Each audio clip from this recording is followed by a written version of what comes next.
Good morning, everybody. Welcome to Alan Wall's Photography, and it's Saturday morning, and it's the beginning of a marathon live session. We're doing a first hour here. We're going to be talking about Photoshop. This is Bud Perrott and I had a long conversation, a couple of hours, all about Photoshop and layers and that type of thing. And I recorded it because there was no way for us to do this part live. And what I'm going to do this morning is I am going to play that conversation edited a little bit for brevity. And Bud is in the audience with you. And let me see, is Bud there? Yes, Bud's there, as is Patrick, Russell. Hey Russell, how are you doing? Gustavo, Alistair, Sam from South Africa, excellent. And I want everybody to notice that there is a moderator in your midst. Bud Perrott's the moderator. He's also the guy that made the video you're getting ready to watch, and he is the person who is going to be answering some of your questions.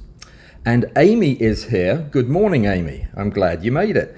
Amy is our moderator-in-chief. She doesn't know that yet. She was promoted last night. And she's going to be helping with us get this done today as well. So the idea is this.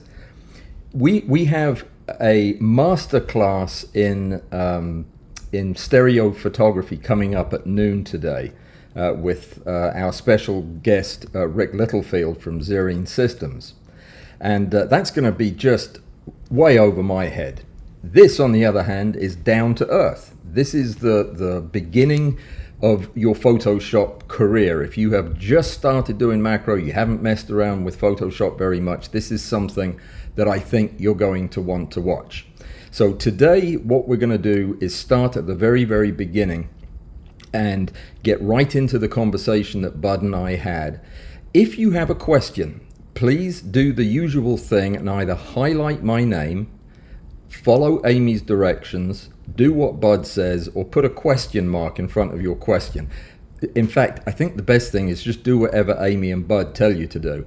If you have a question that is directed to me, then make sure you write that down so that I know to answer it. Otherwise, I'm going to let the video play and I'm going to let Bud handle the answering as many of the questions as he cares to in the chat.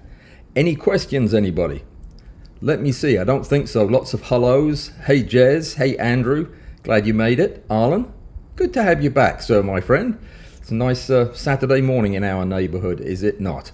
Okay, we are going to get ready. We actually have Demetris from Athens today. Isn't that something else? All over the world. Wonderful. Okay, I'm going to start this video in just a second. Let me tell you one thing about it first. This was a 2-hour-long video. And if you've ever talked to Bud about photography, especially about Lightroom and Photoshop, you'll very quickly realize that he knows more about this stuff than Mr. Photoshop does. And yeah, it'll really be like drinking from a fire hose. So my job during this video was to keep him on the earth with us mortals, so that we'd all understand what he was talking about. If it gets a little bit ahead of you at places, just wait, because we'll bring it back down to ground again. So let's go ahead and get this show on the road. I am going to see if I can't find the correct... Yeah, that is, I think, what we're going to watch now. So let me go ahead and get this queued up and ready to go, and I will hush until I am called upon. So let's go.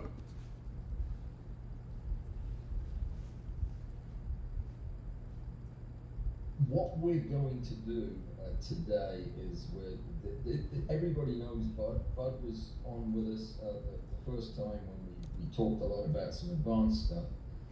After listening to your feedback, we decided we're going to take things back a little bit closer to the beginning. For those of you who are not as familiar with Photoshop, we're going to introduce Photoshop as if you've never heard of it before, and we're going to talk about some general concepts that you're going to be using forever, and particularly in macro photography, we're going to try to make it relevant to that. So welcome Bud, and he and I are going to have this conversation as if you're here with us. and I will be channeling you and asking Bud questions as we go through this process. Well, you know that there is going to be a problem with the sound. That seems to be the story all along here. Let me see if I can get that figured out, and it shouldn't be too big an issue. Let me just add an extra sound source to that QuickTime player. Just give me 1 second, guys.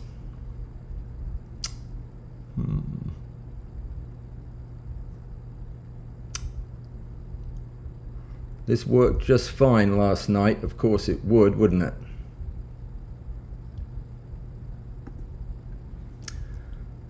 Let's try just using the MacBook microphone and see how that sounds. Alrighty, I'm going to try that one more time, chaps. Just hang on. I can't tell which me is me. It's the one with the horrible looking beard. Alrighty, hang on.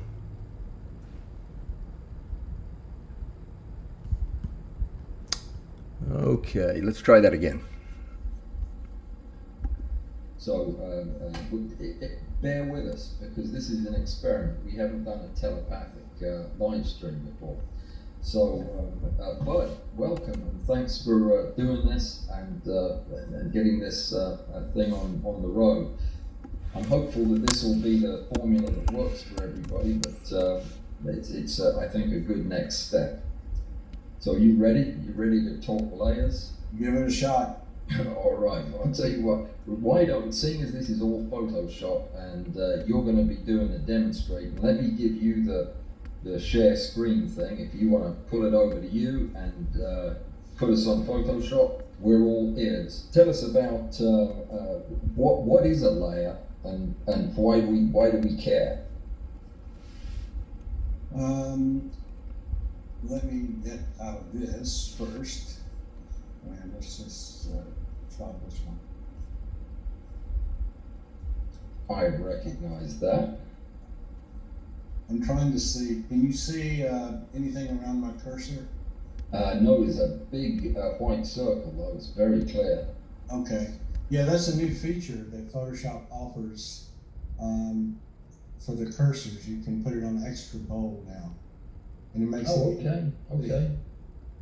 Well, that's very clear there. Yeah, I know that was an issue before. So to your question on layers, yeah, you could envision an image, say a print, and you stacked multiple layers of acetate on top of it, and each of those layers of acetate, you did something different to it, and you look down through the stack as if it were illuminated from below, you would see all those changes superimposed on one another. Those are layers, and they let you do different things to different parts of an image. You can increase the contrast, you can change the saturation of colors, you can change the colors themselves. So layers are all important, and there are really two types of layers. There's a pixel layer, which actually has pixels in it, and then there's the adjustment layers, which are basically massaging the math, but you see it as changes in your image.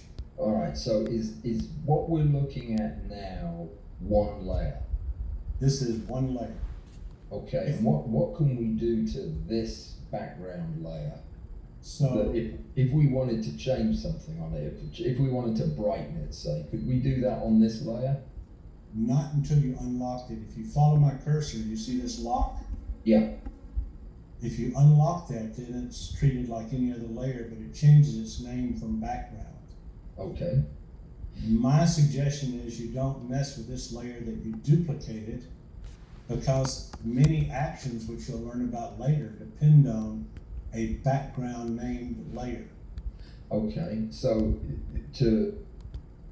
you'd add another, would you import another shot of the picture, or do you double the layer? How do you do that? You can take this layer, can you follow my cursor down at the bottom? Yep. There's a trash can and there's a new layer. Okay. You can take this and you can drag it into that new layer and let it go, and you have a copy of the background. Perfect.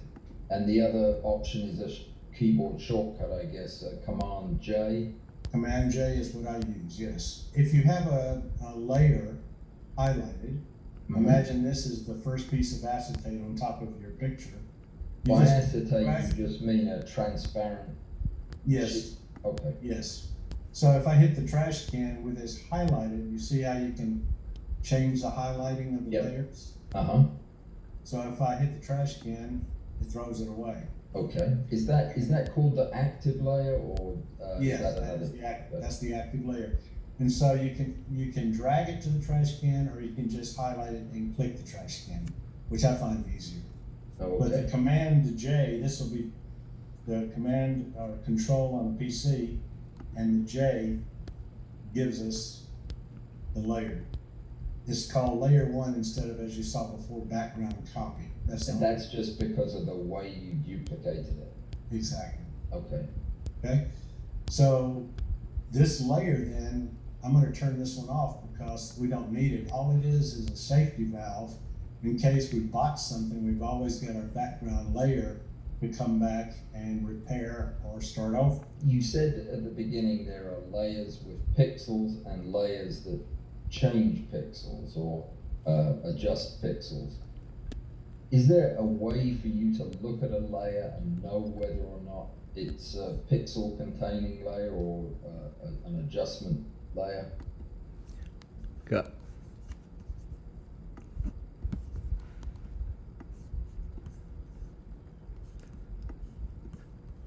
Bear with me, guys. There's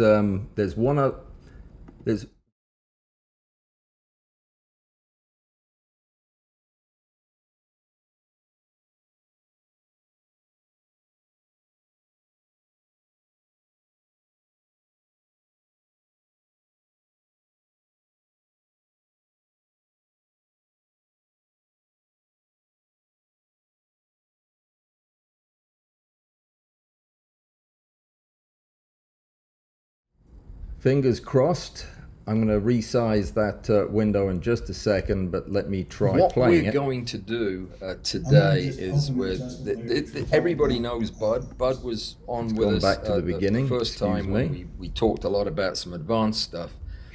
After listening to your feedback, we decided we're going to take things back a little bit closer to the beginning. For those of you who are not as familiar with Photoshop, we're going to introduce Photoshop as if you've never heard of it before. And we're going to talk about some general concepts that you're going to be using forever. And particularly in macro photography, we're going to try to make it relevant to that. So welcome, Bud. And he and I are going to have this conversation as if you're here with us.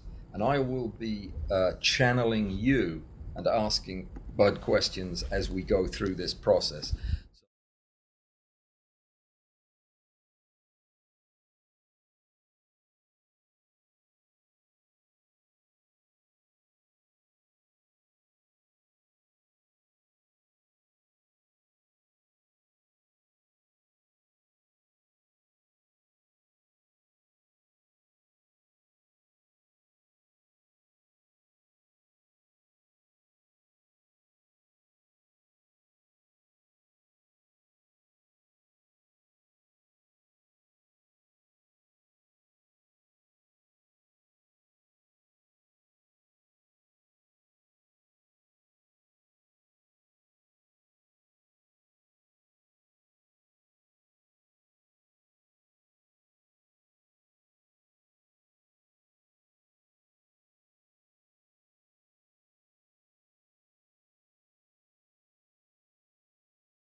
What we're going to do today is everybody knows Bud. Bud was on with us the No first sound, time right? when we talked a lot about some advanced stuff.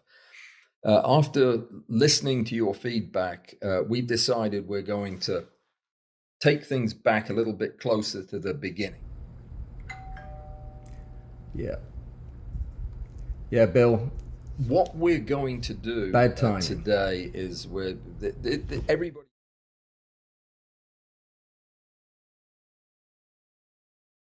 What we're going to do today is everybody knows Bud. Bud was on with us the first time when we talked a lot about some advanced stuff. After listening to your feedback, we've decided we're going to take things back a little bit closer to the beginning. For those of you who are not as At the bottom there, the first, yeah, what's that? That opens up all what of the we're going to adjustment do layers that you can today apply. So is each of these will do something different everybody in the knows picture. Bud. Bud was As on with us some the change first time contrast, when some we change talked a color. lot about. It does various things, and we'll talk about some of these adjustment layers to show you how they work. Are there any that you use more commonly than others that are really you use in every case? You use curves a lot. Curves and levels are very common. I personally use one called selective color, but not many people use it, but I find it very advantageous. Hue saturation lets you change the color or the saturation of the color, how bright that color is. Yeah. Color balance will let you get rid of a color cast. If it's too warm or too cool, you can use color balance to get it back. Okay. There's some very exotic ones that I don't use often, but occasionally. Solid color is one I use quite frequently if I want to that just modify an area. That just adds a sheet of color? It does, but you have to use it with something called a blend mode, which we will get to. Otherwise, it just blocks everything underneath it? This one it will. If I put a solid color on, let's say I put on an orange, there you go. It's orange. If I turn off the eyeball, it lets you see the other stuff. Right. If I turn it back on, it's orange. If I come up to here, I can make it do different things because that orange is being blended in. Got it. So you could use it to warm the picture up like that. I could, and then you have on this thing, I just use soft light, which is nice. It builds the contrast a little bit, but if I wanted to, I could reduce the opacity of that layer and bring it back into where it's softer, and then you can compare the before and the after. All right, that is interesting. Okay, we'll go back to what you were saying. Ignore me interrupting. So pixel layers have images. Okay. So if I look at this layer, you can see that, I wonder if I can make that a little bigger. So whenever you see that little thumbnail and it's got a picture in it, you know that's a pixel layer. And if it's got a symbol in it, it's something else. Right, so these are symbols. Right. Anything with a picture is something that has pixels because that's a picture element. Okay? And so we've made a safety valve layer, and now we can start doing things. So these are adjustment layers. They're just math, but let me show you. Oh, I got to move you over there, Allan. So if yeah, don't worry about me. You can take me off there. If we make a curve, we can change the contrast. Okay. Now, where did you get that graph from? That wasn't there a minute ago. How did you get to that? That's what this is right here. Okay, so you just click on that. It's called a curve. When you have more than one box in a layer, how do you know which one you're working on, or how do you know which one's important? Is it that white box on the right, or the one with the graph on the left? See, there are two different boxes in that layer. Absolutely. This is known as a mask. Okay. This is the adjustment layer, and the mask, if it's all white, white reveals. If I make it black, black conceals. So you can take a brush, a paintbrush and paint black parts on that white square, and your changes would only show up in those places. That is correct. Let me, I'm going to make this somewhat exaggerated Okay. for the purpose of demonstration, maybe. Now, if I click on this mask, your question was, you see this little white line around the mask? Right. That means the mask is targeted. If I click over here, it's not targeted. So I can change anything I want, but I can target the mask like so, okay? Got it. So I make my arrangements, I target the mask. If I want to, I can paint black on this mask. Let me get a paintbrush here. The foreground color is black. My mask is targeted. And if I want to, I can come in and I'm at 1%, which I use a lot. I'm going to do it at a higher percentage. Okay. So when you paint, this effect is affecting the darkening you put on the picture is affecting the whole thing right now because the mask is white. Right. So see, as I paint black, how I've erased that effect. Right. So you're letting the original picture show through. Right. And if you see my mask now, you can see where my black paint is. Right. So white reveals, black conceals the change. So all of this contrast that I put into this clown weevil is being blocked. Okay. And you can block it by changing, by painting the black or the white. If you painted a gray color on there, would that partially block it? Is that one way? Let's keep 50% gray here, and you'll see. See, that's one brush stroke on opacity. If I go again, it takes even more off, but it's hard to see it on this side. Yeah, I can see it's coming through. So you can. Here's what the mask looks like up close and personal. Oh, okay, that's nice. So you can layer the effect back in then by using something less than pure black. Right, and so I have 40% on the opacity. As I keep going over it, the opacity keeps getting darker and darker. Great. Or I'm up at the top, if you can see where my Yep, on the opacity. That changes it for the whole picture though, right? It does. Flow is different in that if you go, let's say, flow is down here, and I just hold down the brush for one stroke, you can see that it keeps getting blacker and blacker and blacker. Let's see, I've got it at 15%. Let me take it down to where I normally have it about 1%.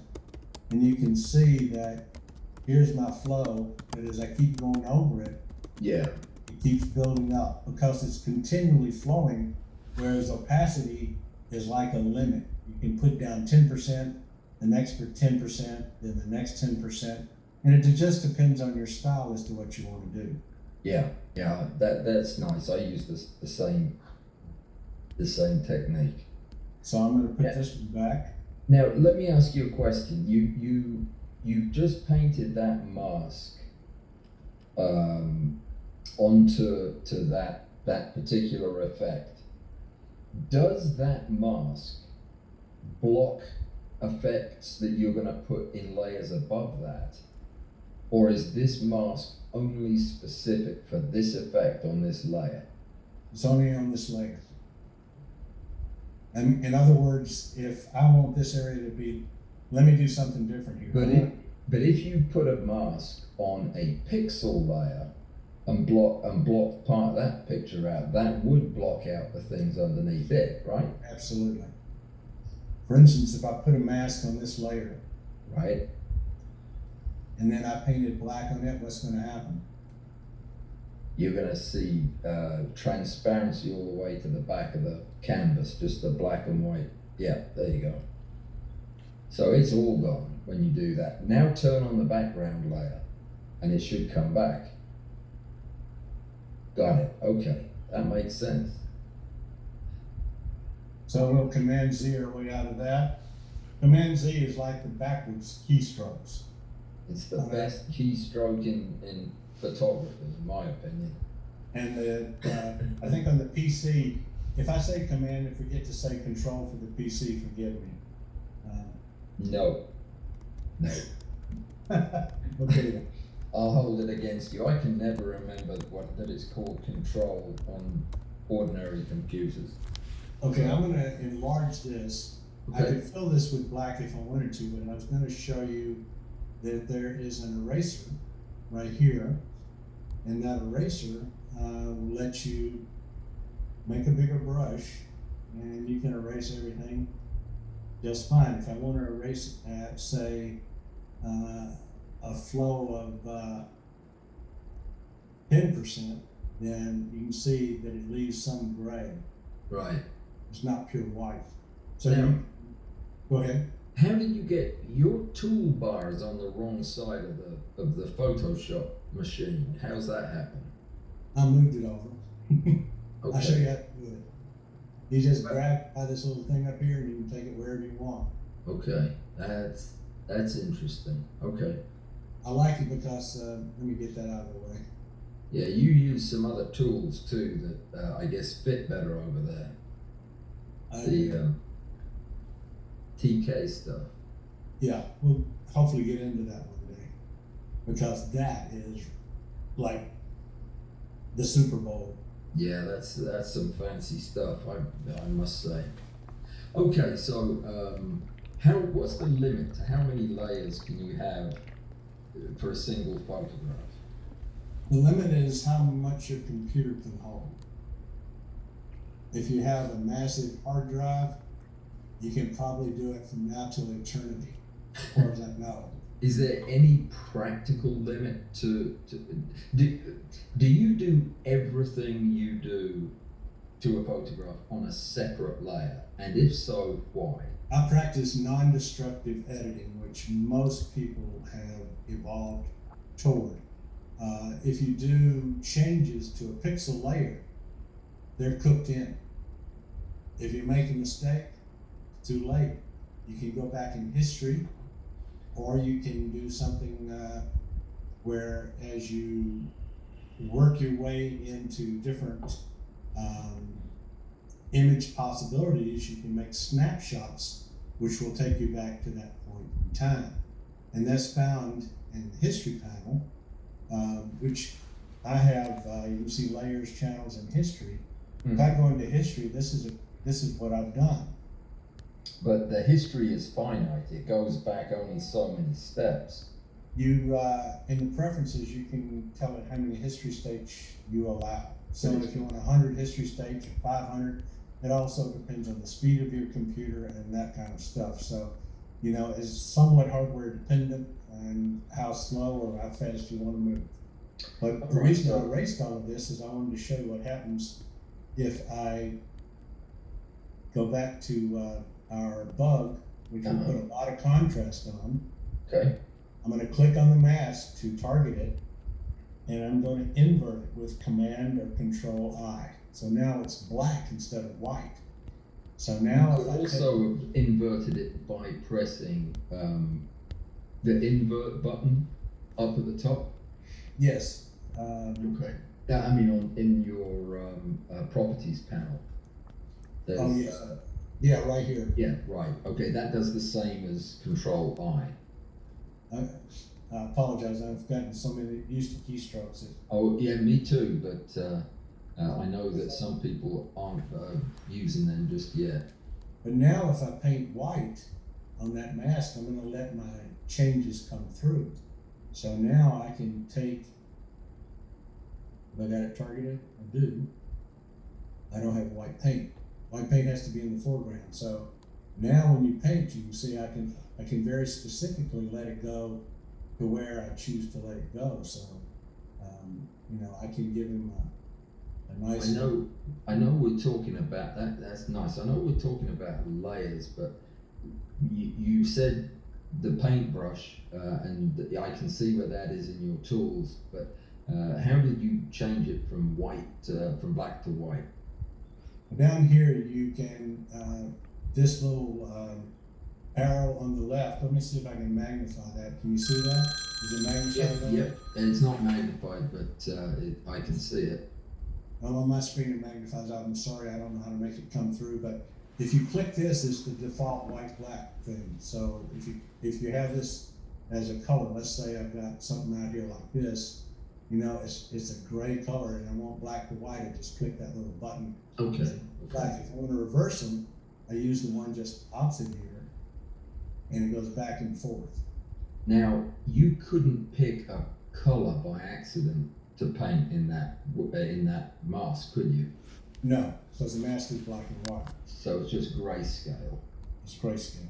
Okay. If I were to come back to this pixel layer, and let's say I pick a color, and the way, if your paintbrush is highlighted, and you want to pick a color, let's say I want to pick this orange, if I hold down the Option or Alt key, I can pick out an orange, and you can see that it turned orange in the foreground color. And that means your brush now is orange. My brush now would be orange. What does the white behind it mean? The second square. Oh, that's the background color. Okay. And some things you can do the background color, but most of the time everything is foreground color for the most part. Okay. So if you painted on the picture now with that, it would just cover, it would put orange on the pixel layer. Yes, and it would be cooked in.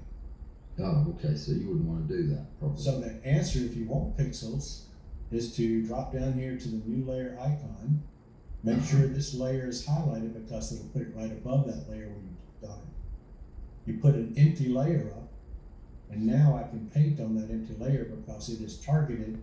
You can see the white line around it, and I can lay some orange down here. Okay. Okay. Now the orange doesn't look pretty until we get back to something that we will talk about later called blend modes. And now you can blend it into, you know, to what you want, and then you can back it off to wherever you go. So you can change things. I'm not trying to be pretty, I'm just trying to give an example. No, it's a great example. So that when you want to add or remove, well, primarily add pixels, you should be putting them on a separate layer so that you can turn that effect off later if you don't like it. Right. Is that right? If I put that orange color, I can turn that off by eyeballing it off.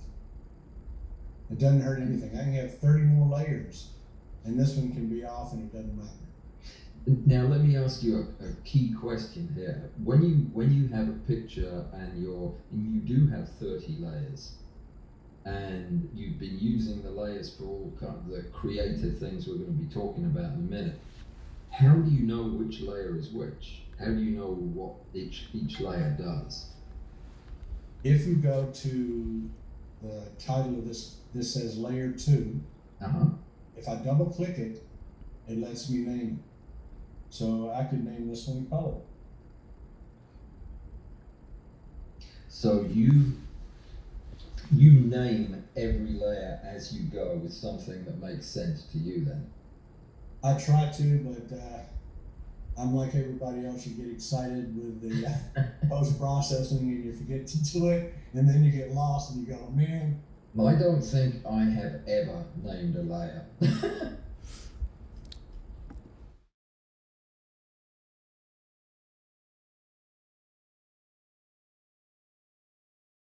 You can't hear me. Can you hear me now?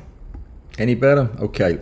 Listen, there is nothing more irritating than trying to watch a video with bad audio, and I know that the audio here is problematic. I've tried several other things in the background, cannot get it going. So what I'm going to do is I'm going to take a pause. But we've already done the pause, and I'm going to share with you my screen. I'm going to take you from Lightroom into Photoshop, and I'm going to talk about a few of the things that Bud and I talked about at the beginning, some of the stuff that we missed. So this is going to be going back to the very basic questions. Andrew asked, how do we get a picture out of Lightroom into Photoshop, for example? which is a fantastic question. And we'll address a few things like that in the next few minutes. I will work with an engineer to get this complete video that Bud and I did put together with the sound in such a way that I can get it up on YouTube for you to watch. But I think putting you through any more of this sound business is pretty frustrating. So what I'm going to do is share with you my screen, which is going to take just a moment, because because everything takes just a moment in this thing. I have Lightroom up and ready. I even have some fresh pictures to share with you. So let me see if I can get that screen to show. I think I can. You should now be seeing my Lightroom. Does that sound about right? You see my Lightroom? What we're going to do is we're going to just pick a picture at random. This is some pictures that I just took yesterday in my garden. I finally got outside, sunny day, and let's go back to the library and just pick out something that I've done recently, and we'll pull it over into Photoshop and we'll mess around with it for just a few minutes. Keep your questions coming. Bud is here and he'll answer your questions. He's been talking to Alistair about some stuff with the Tony Kuiper software. So if you have a question, ask and we'll get it taken care of. So let me go to a couple of things I did yesterday, and got some we're doing stereo later on today, and I got a tremendous stereo pair of a close-up of one of my orchid bees. I'd love to show that to you, but you'll have to come back at noon for that. Also, have you ever looked at the back leg of an orchid bee? I think that's what we'll do. That is going to take a little bit of work in Photoshop. So this is the hind limb of an orchid bee, a South American orchid bee, and this was just a simple stack that I did because I couldn't get the stereo to work. That's what the stereo looked like, and you can see there's something wrong with it. We got it fixed though, but in the meantime I just took a regular picture of it, and that's what we're going to take over into Photoshop and play with for just a minute. So how do we get a picture from Lightroom into Photoshop? Well, it's all the same platform. It's kind of integrated in there already.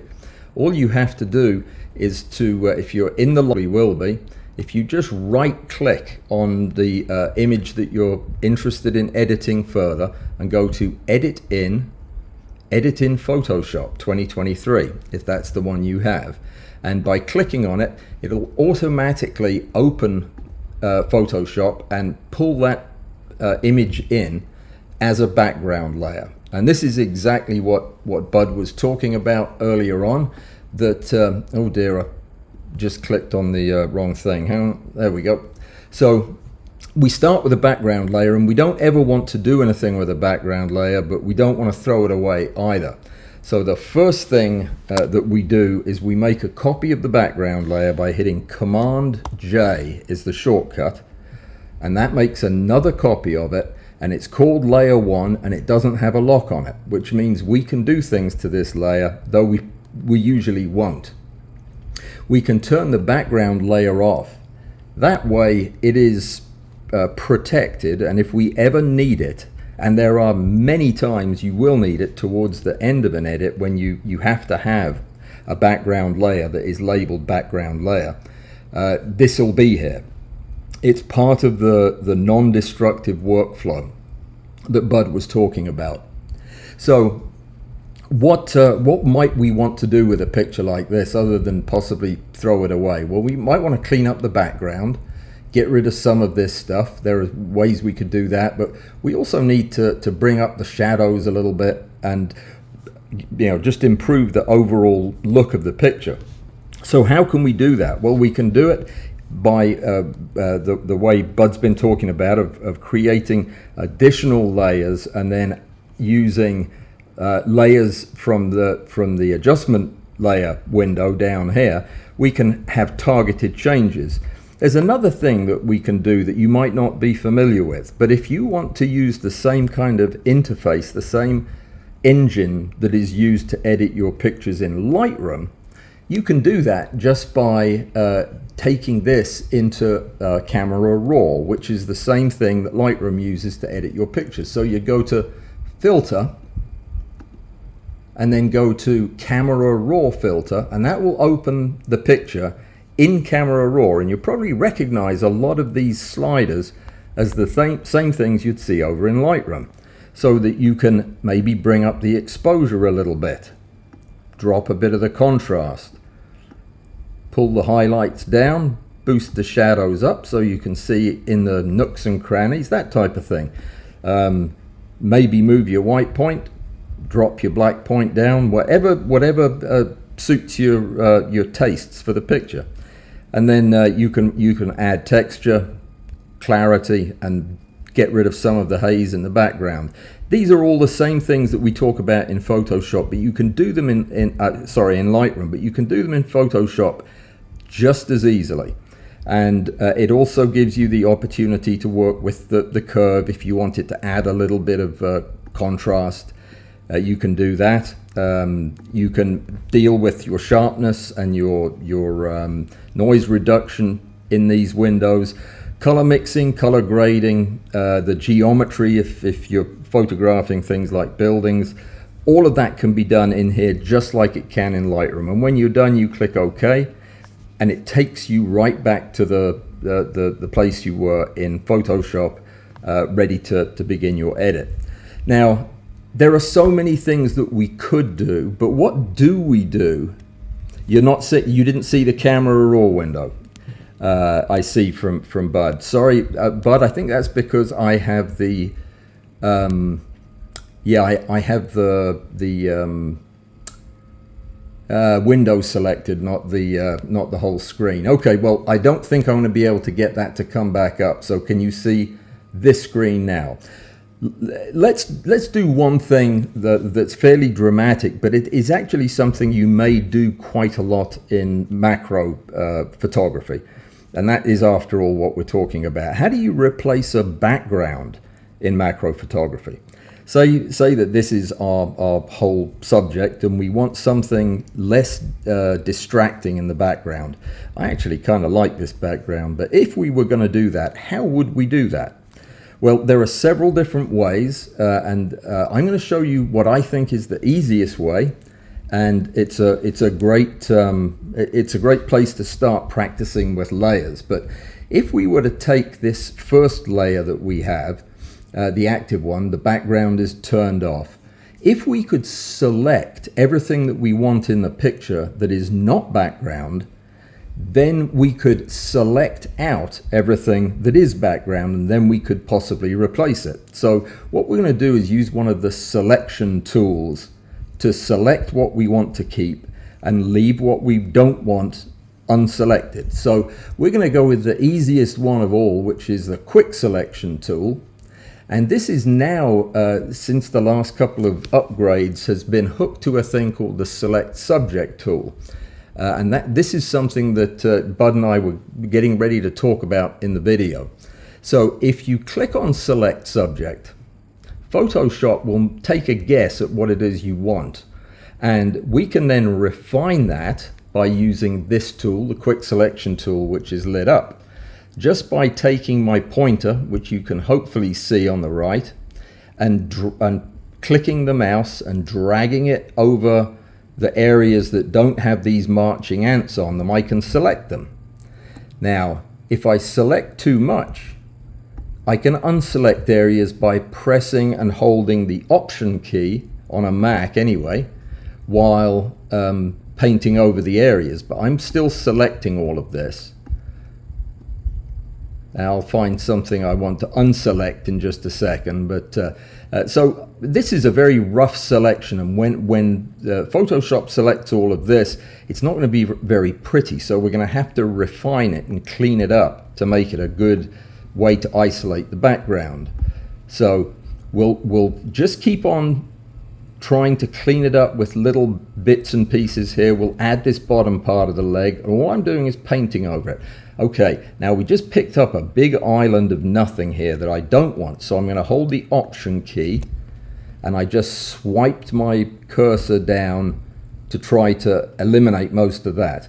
All right, I'm going to add these hairs, add these little hairs, that thing, and I'm going to get rid of this. So I'm going to hold the Option key and go up there like so, and that is probably good enough for right now. So this is now the selection. Now, if I wanted to add a background, what I could do is add a mask, just like Bud was talking about, by clicking on the mask button at the bottom right hand corner, and that will create a mask that puts the background out of the picture. Now we can pick any other background we want and put it behind that. Let's just, for the sake of argument, go down here and add another layer in between these two. Just by hitting the square with a plus in it on the menu at the bottom, it'll add a layer. Now we can fill this layer with anything we want. One of the things that we can do is fill it with black or white, and the easy way to remember it is go to Edit, Fill, and then this window will open, and you can tell it you want to fill with black and hit OK. That puts a black background underneath your picture, which has been cut out from the background. So you've taken your background and replaced it. Now obviously this looks terrible with all of these ratty edges and parts that aren't completely showing through. What we have to do now is refine or clean up our mask. And if you can do this, then it is probably 90% of what you'll do in the first year of using Photoshop in macro photography. So what we're going to do to clean up the mask is we're going to go to the layer that the mask is on, and we're going to click on the mask, just like Bud was doing. And what we're going to do is we're either going to add to or subtract from the mask in such a way that we will either bring more of the subject into the picture or exclude more of it from the picture. This will become clearer in a second. The first thing I like to do is make sure that I have everything I need before I start removing anything. So what I'll do is I will, with this clicked on, I'll take a brush by hitting the letter B on the keyboard. That'll change my cursor to a brush, like so. You can see it's turned into a brush. We want it to be white because I'm going to be allowing the subject to show through the mask I made. But because we don't want it to just show everything in one brush stroke, I want it to be a subtle, gradual laying down of pixels. I'm going to use a blend mode that's going to just let it come through ever so slightly with each pass. Either overlay or screen. I think screen for something this dark. I use 100% opacity and a low flow rate of about 5%, and we'll start about there. So with that, every time I paint where the hairs seem to be getting cut off, it should bring some of those hairs back, and it'll happen very slowly. See how that is happening at the end there? Just the end of the hair is showing up. That's what this tool does. And it's working because it's preferentially bringing back what we want without bringing back the ugly background that was there before. If I kept painting on this, it would eventually bring the background back. This technique just buys you a few brush strokes where you can bring hair back. See, it's coming back there, but the background isn't. And this is how you refine the mask. And if you go and do this with every hair like I'm doing it, the hair will come back and be very believable and very natural, but it will exclude the background that you didn't like. This is called refining the mask. And it's a very necessary skill, I think, if you're going to be trying to clean up macro shots and make the background look believable. See how it's just so subtly bringing back the hair but nothing else? I haven't looked at the comments. Has everybody fallen asleep? I think so, probably, but there you go. So we just keep doing this. Now, if I was to turn up the flow, you can do it faster, but the problem is you will also cut down on that ability to paint in much before you start bringing background in. So it's a matter of, if you really want it to look great, take your time. Just allow it to happen slowly. So you go all the way around the entire picture like this, bringing back the detail that you want. And when you do this, you're going to start adding background back that you don't want. The more we do this, the more likely it is we'll bring back some stuff we don't want. So there's another step to this, and that is getting rid of anything that's left that we don't want in the picture. And I'm going to try to paint something in that we don't want. Well, we don't want this green, do we?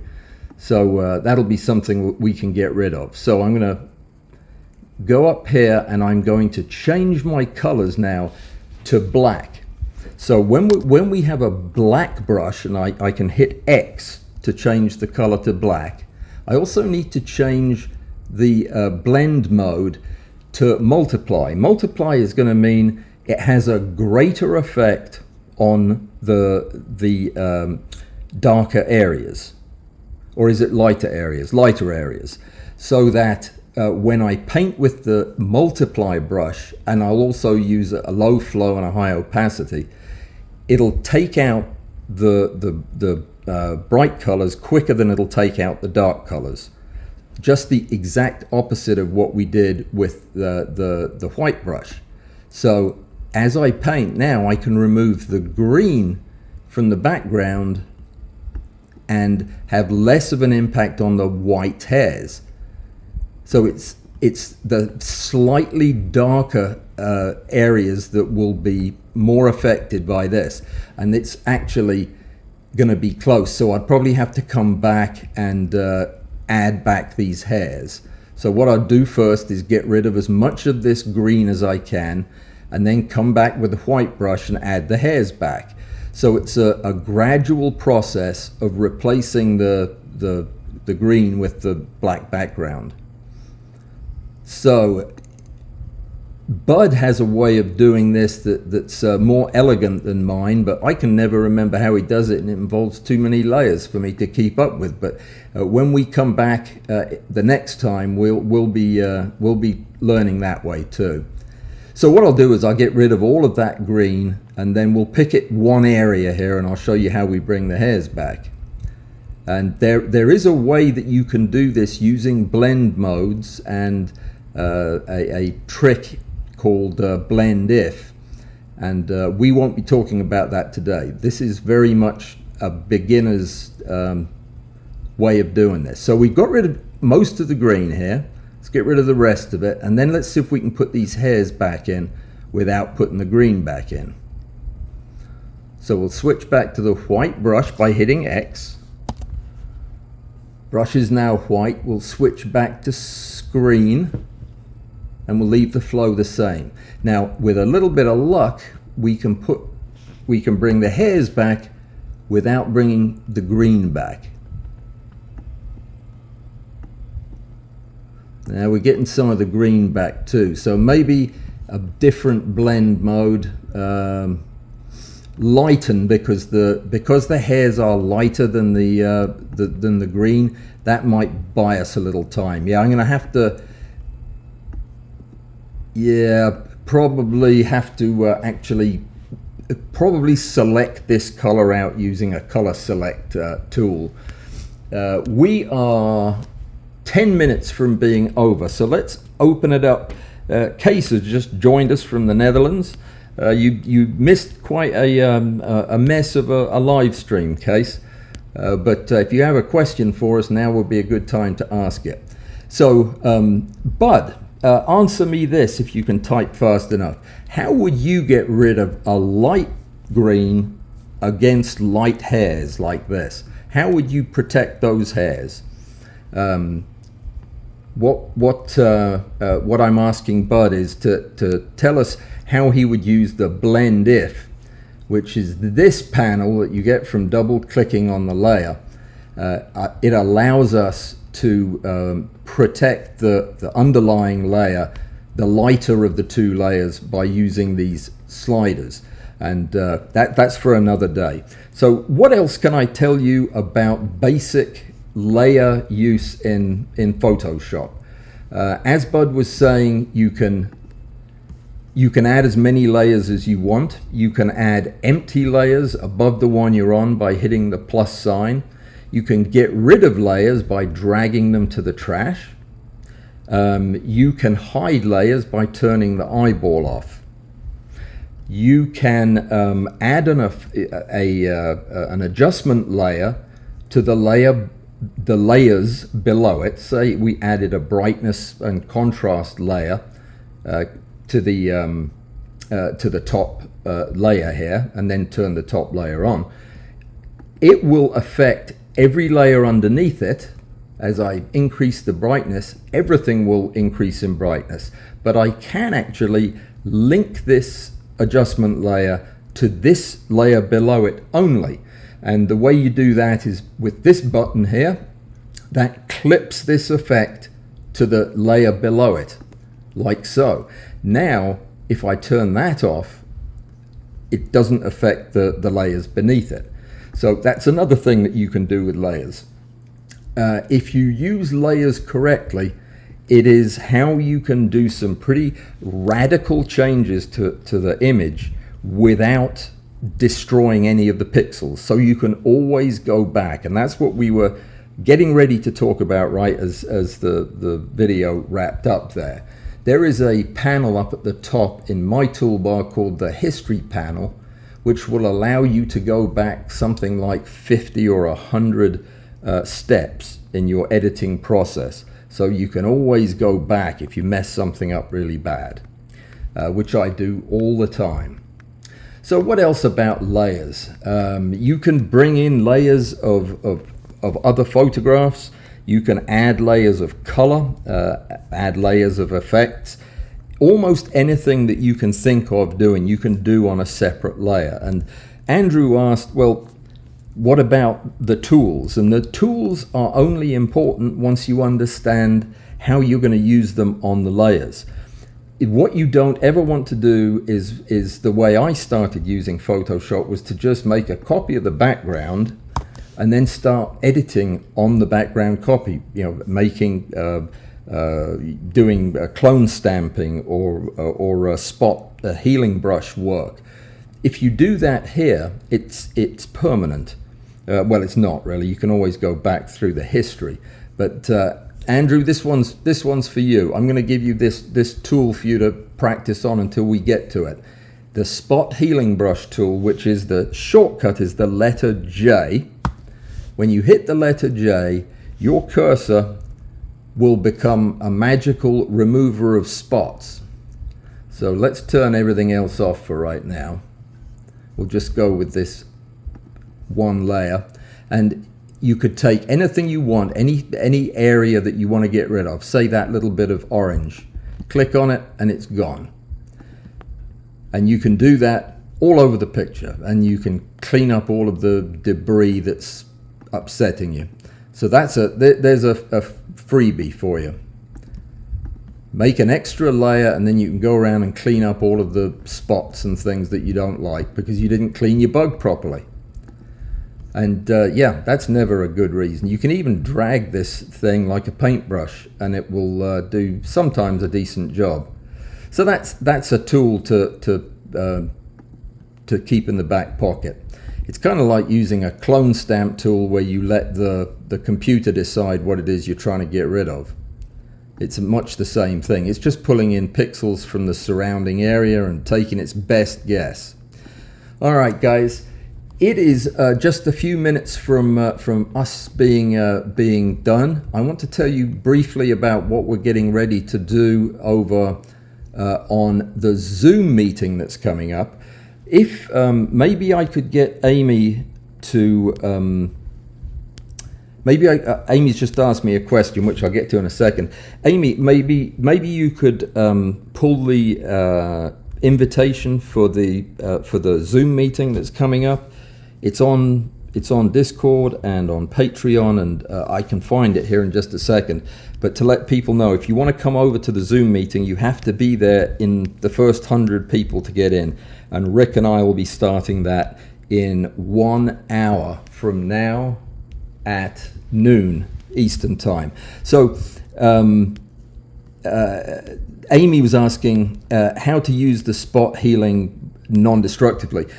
You make another copy of the background, and you do it all on one copy. And then when if you want to get rid of those changes, you just turn that layer off, and all of those changes are gone. When I'm using a clone stamp tool, I'll make another copy. I'll copy this again, or actually, come to think of it, that was wrong. I just make a blank copy above it, and using the clone stamp tool, the shortcut for that is S. Then I could maybe, by hitting the Option key, I could take a piece of the background there and move it to get rid of some part or another, and do that whole thing. I'm doing it on a blank layer, which means I could turn this layer on or off, and when I turn it off, the spot comes back. So that's another way that you can do this non-destructively, and you can move your adjustments around. Now, we are going to get to the bottom of this whole mess with audio and live streaming. I had almost got to the point where I was ready to stop doing any live streaming until I could sort it out, but we weren't doing a lot of guest stuff. But this is frustrating, and I don't want to upset you guys any more than I already have with it. So I'm going to actually get somebody in to sort this out once and for all, so that we can have live guests and we can have reliable sound every time. So thank you everybody for your support. Thank you to Bud, first of all, for spending hours doing this with me, going through all of this material, recording the video, which you will ultimately one day see. We're going to do this again, and we're going to learn from our lessons once again, and try to keep our conversation really focused on what it is you want to hear about, and keep it at a level that it makes sense to a complete newcomer. Remember that this is just the icing on the cake. I mean, you take great photographs, you can get them a little bit better this way, but it's really just an embellishment, an extra layer of expertise on top of your photographic skills, which is obviously what you're here to learn. We're going to go over to the Zoom call in just a little bit. That will be a different thing where you don't have to worry about audio and everything, and it's a meeting, so you'll each be able to join. If you want to come over, you can join. You have to have your microphone turned off and your camera turned off, and then we'll invite you to turn them on when you have a question and want to join in the conversation. But the conversation is mostly going to be me talking to Rick to get him to tell us all his secrets. And there are a lot of them, so bring a pad of paper with you. Any questions before we go? Amy has just given everybody the Zoom meeting information in the notes. Amy, thank you so much for all of your work with this, and congratulations on becoming the Uber moderator. That's fantastic. Well done, you. Let me see. Yeah, Bud has left a message in there on how I could protect those hairs from that green background by using the blend if slider that we were talking about to protect the white hairs. We'll get into that. We'll do a whole session on that because it's something you'll do a lot. So I think we are at the end of our time. We are 10 seconds to go. So thanks to Amy. Thanks to Bud. Thanks to everybody for coming and being so patient and kind with your tolerance of my technical not know-how. And I'll see you on the Zoom meeting if you're going to come. And otherwise, I will see you next week. Tuesday evening live stream, Thursday afternoon live stream, and then I may take a vacation for a year or two. We'll see. Have a good one. Thanks, Bud. Thanks, Amy.